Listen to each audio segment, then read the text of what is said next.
Avec le passage à la phase 4, l'équipe du CEPIAS a actualisé les recommandations régionales relatives à la gestion de l'épidémie Covid-19. Ce nouveau webinaire n'a pas pour objet de décrire l'ensemble des mesures en détail. Nous allons aborder les questions pour lesquelles nous sommes beaucoup sollicités et qui vous concernent.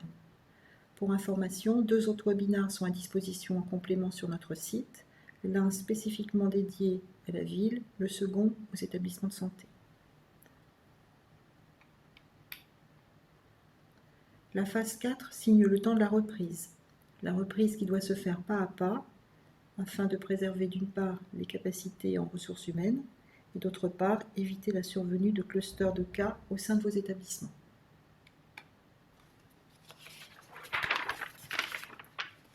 Dans cette phase 4, qui est marquée par le déconfinement progressif, nous revenons à une stratégie de recherche active des nouveaux cas et des sujets contaminés parmi leurs contacts. Par ailleurs, les mesures qui visent à protéger les personnes vulnérables et donc vos résidents en particulier, ainsi que les professionnels de santé, ces mesures sont poursuivies afin d'éviter une augmentation rapide du nombre des formes graves et d'autre part la contamination des soignants.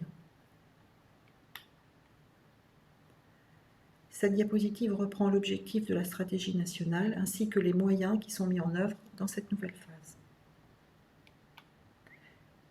Pour information aussi, cette diapo reprend la liste actualisée des sujets présentant les facteurs de risque associés à l'évolution vers une forme sévère d'infection à SARS-CoV-2. Comme dans les précédents webinaires, nous avons souhaité à nouveau mettre l'accent sur la nécessité d'appliquer scrupuleusement et de ne surtout pas relâcher l'application des mesures de type précaution standard plus ou précaution standard renforcée, c'est-à-dire les mesures qui doivent être appliquées pour tous les soins et quel que soit le statut des résidents qui sont pris en charge. En tout premier lieu, rappelons la nécessité du port en continu du masque chirurgical par les soignants. Le port du masque protège le soignant et contribue à diminuer la circulation des virus dans les établissements. Pour être efficace, le masque doit être bien appliqué et bien sec. Il ne doit pas être mobilisé. Lorsque le masque est touché par inadvertance, le soignant doit alors réaliser immédiatement une friction. Nous rappelons que les masques sont des dispositifs à usage unique et qu'en aucun cas ils ne doivent être retraités, afin de garantir la sécurité des professionnels qui les portent.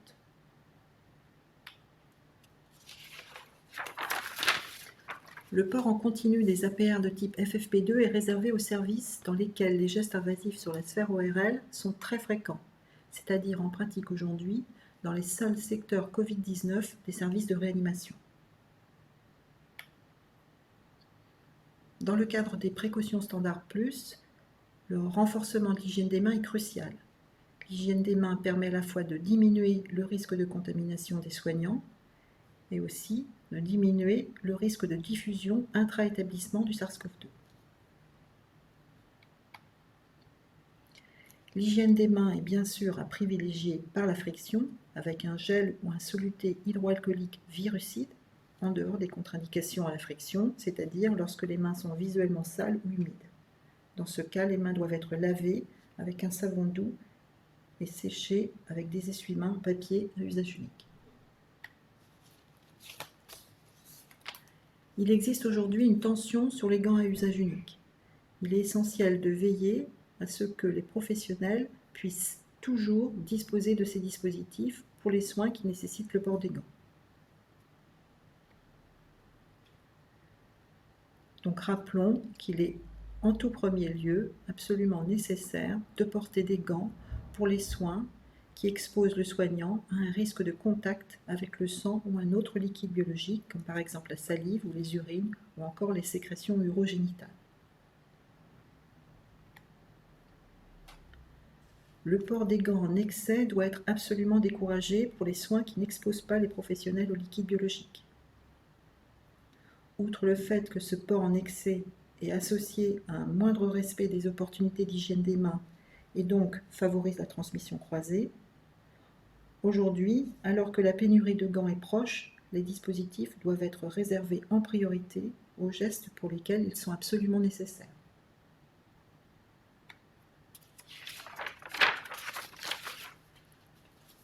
Pour éviter de contaminer les surfaces touchées avec les mains gantées, les gants doivent être retirés dès que possible, dès qu'ils ne sont plus nécessaires. Nous profitons de ce webinaire pour rappeler très fortement que la friction réalisée sur les gants ne correspond en rien à une hygiène des mains. Les gants ne sont pas désinfectés correctement d'une part, et surtout ils deviennent poreux et alors ne protègent plus les soignants de façon optimale. Pour ce qui est des autres pays, le passage à la phase 4 est associé à une recommandation nouvelle qui est à appliquer pour tous les résidents, quel que soit leur statut Covid. En effet, lorsque le soignant risque d'être exposé par aérosolisation de liquide biologique de la sphère ORL pendant la phase 4, et pour tout résident, le soignant doit porter un masque FFP2. C'est par exemple le cas des soins de trachéotomie, de la kiné respiratoire ou de l'aérosol thérapie. Lorsque le risque de projection des liquides biologiques ne concerne pas la sphère ORL, les précautions standards habituelles s'appliquent avec port du masque chirurgical. C'est par exemple comme ici le cas pour les soins de plaies étendues et exudatives. Dans tous les cas, les dispositifs de protection doivent, comme cela a déjà été rappelé pour les gants, être retirés dès qu'ils ne sont plus nécessaires, dès que possible, afin de limiter la contamination des soignants à partir des pathogènes qui sont à la surface de ces dispositifs de protection.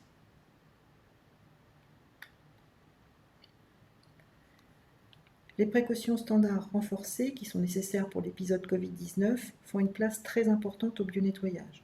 Celui-ci doit être plus fréquent et réalisé avec des produits virucides afin de diminuer le risque de contamination des résidents et des soignants par les virus qui sont disséminés dans l'environnement autour des cas.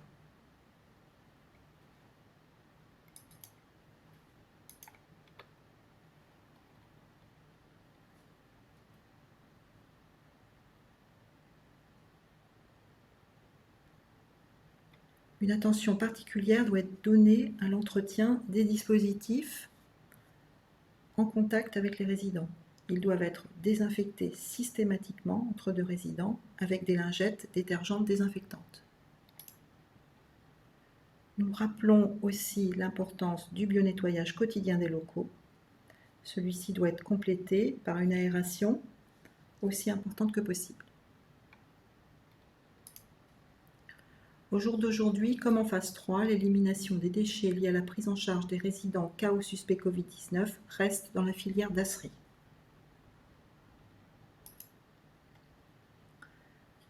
Une diapositive concernant les résidents décédés. Donc pour les résidents non Covid-19 ou Covid-19 guéris, l'interdiction des soins de conservation des corps est toujours en vigueur.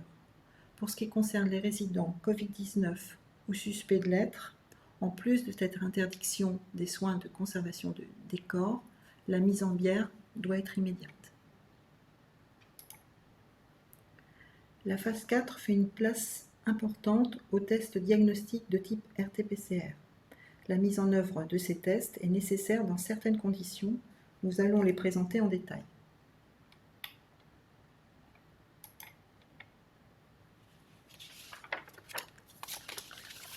Sur ce schéma est représenté le déroulé d'une infection à SARS-CoV-2 pour un sujet ne développant pas de forme grave, de sa contamination jusqu'à la guérison.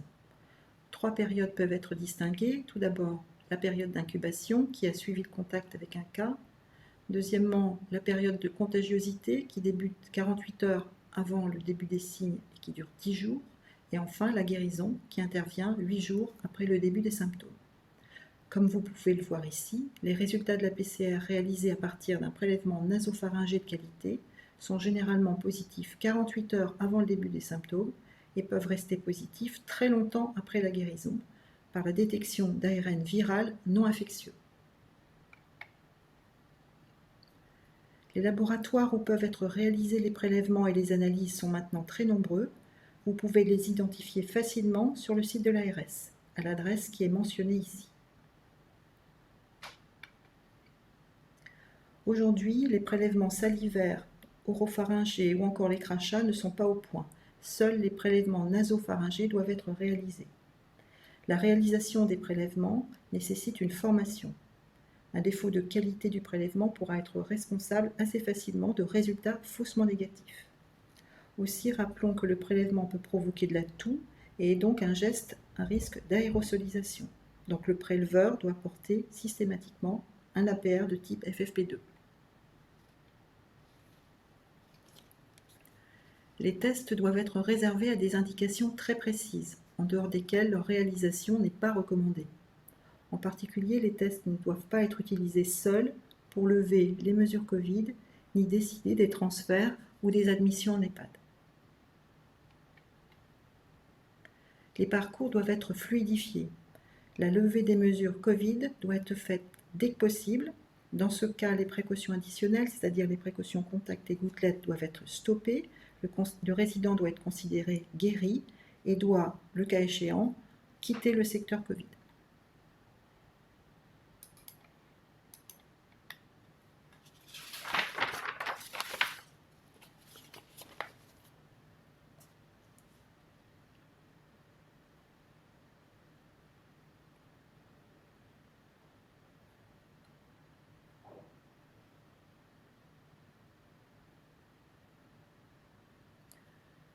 Les contacts retrouvés parmi les résidents et parmi les soignants doivent être dépistés à leur tour.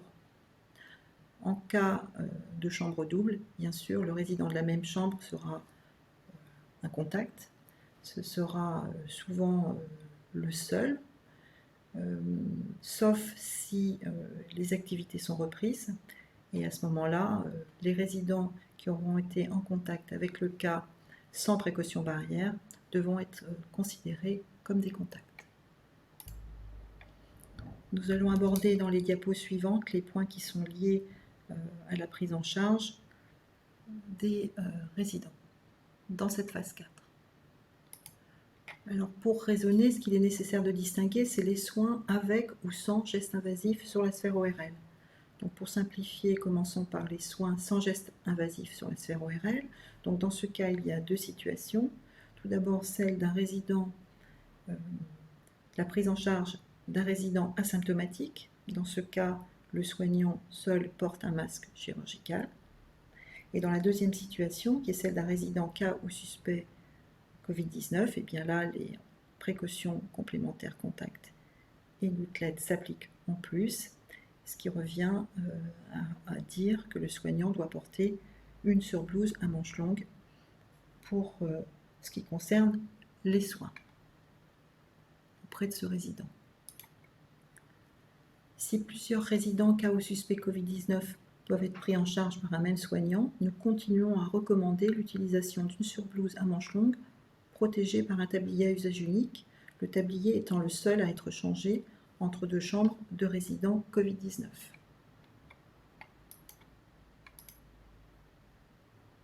En effet, la multiplication des déshabillages augmente le risque de contamination du soignant. Pendant la phase 4, la prise en charge de tous les résidents, quel que soit leur statut Covid-19, présente des particularités, donc s'agissant des soins avec risque d'aérosolisation de la sphère ORL.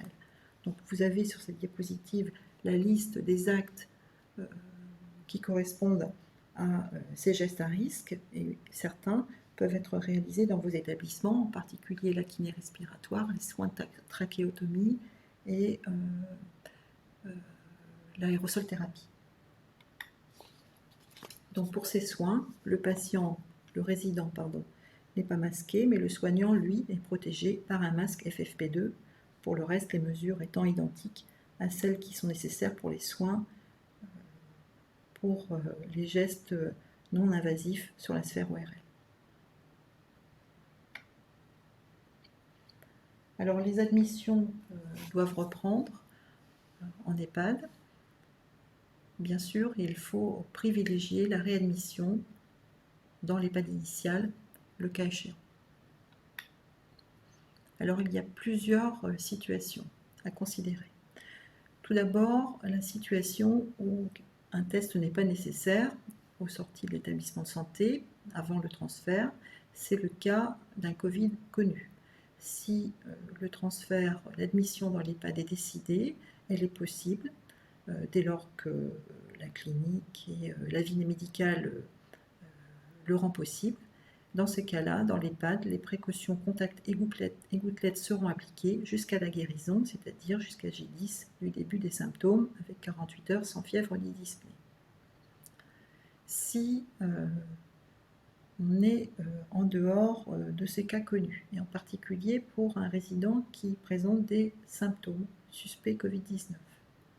Le test PCR réalisé quelques jours avant l'admission doit être fait. Si les résultats sont négatifs, l'admission peut être possible, mais il s'applique une quatorzaine, c'est-à-dire au sein de l'EHPAD, le résident va être pris en charge avec les précautions contact et gouttelettes pendant 14 jours pour éviter la transmission dans l'établissement au cas où ce résident serait en phase d'incubation.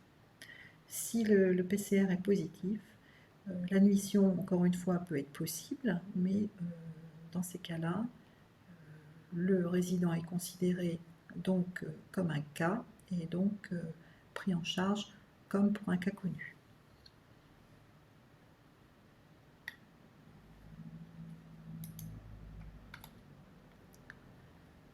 Lorsque le résident est asymptomatique, donc la PCR qui est réalisée un jour, 2, 3 jours avant l'admission rend un résultat négatif. Donc l'admission peut être possible avec le respect de la quatorzaine pour éviter le risque d'une phase d'incubation. Si la PCR est positive, là, l'avis du gériatre sera nécessaire pour rechercher des antécédents, en particulier de symptômes, évoquant un Covid ancien. Si ces antécédents sont retrouvés et qu'ils sont distants de plus de 10 jours, le résident peut être considéré guéri et il peut être admis dans l'EHPAD avec des conditions d'hygiène habituelles. Lorsqu'on ne retrouve pas les antécédents de symptômes, il peut être admis encore une fois, mais doit être respecté la quatorzaine comme expliqué précédemment. Nous remettons cette diapositive pour représenter les deux organisations de prise en charge des résidents Covid au sein des établissements. Donc la possibilité de regrouper les soins des sujets cas ou suspects lorsque ce nombre de cas n'est pas très important. Et à l'inverse, si le nombre de résidents cas ou suspects commence à être assez important, la possibilité de sectoriser et de regrouper, de séparer, de regrouper ensemble donc les cas et les suspects et d'isoler les personnes asymptomatiques dans leur prise en charge. Ce qu'il est important de considérer, c'est que lorsqu'il y a une sectorisation, il ne faut surtout pas généraliser les mesures Covid à l'ensemble de l'établissement, mais bien garder pour les personnes qui sont indemnes une prise en charge classique. Les visites ont repris dans les établissements, elles sont encouragées, elles doivent être réalisées avec une organisation, le plus possible à l'extérieur ou dans un espace dédié, à défaut dans la chambre du résident, si ce n'est pas possible autrement. Il n'y a que dans cette dernière situation que les visiteurs doivent s'habiller tout à fait de la même manière que les soignants. Dans les autres cas, le respect des précautions barrières est nécessaire, mais l'application stricte des précautions contact et gouttelettes n'est évidemment pas nécessaire.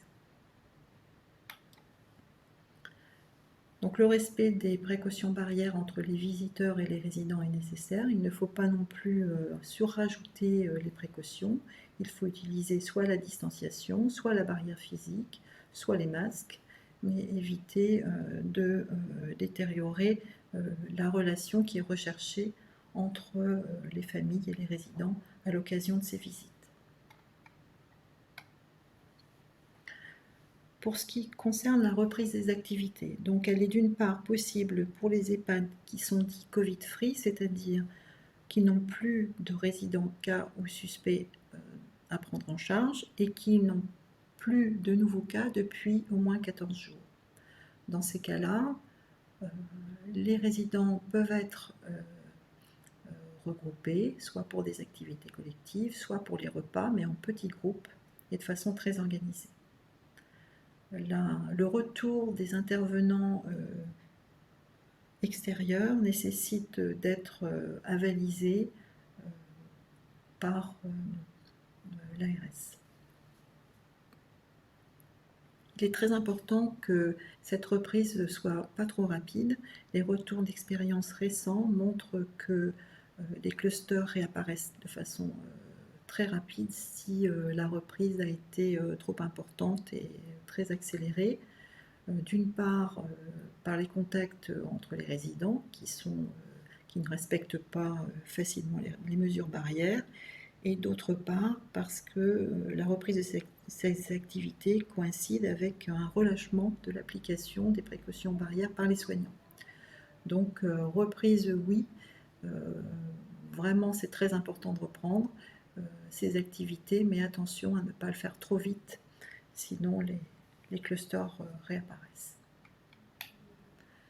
Vous retrouverez l'ensemble des documents sur notre site. Sachez que ces recommandations qui sont présentées aujourd'hui ont fait l'objet d'une analyse partagée avec les responsables de l'ARS. Nous vous encourageons à vous rendre aussi sur le site de l'ARS et sur le nôtre de façon régulière parce que les documents évoluent vite en fonction de l'évolution de la situation.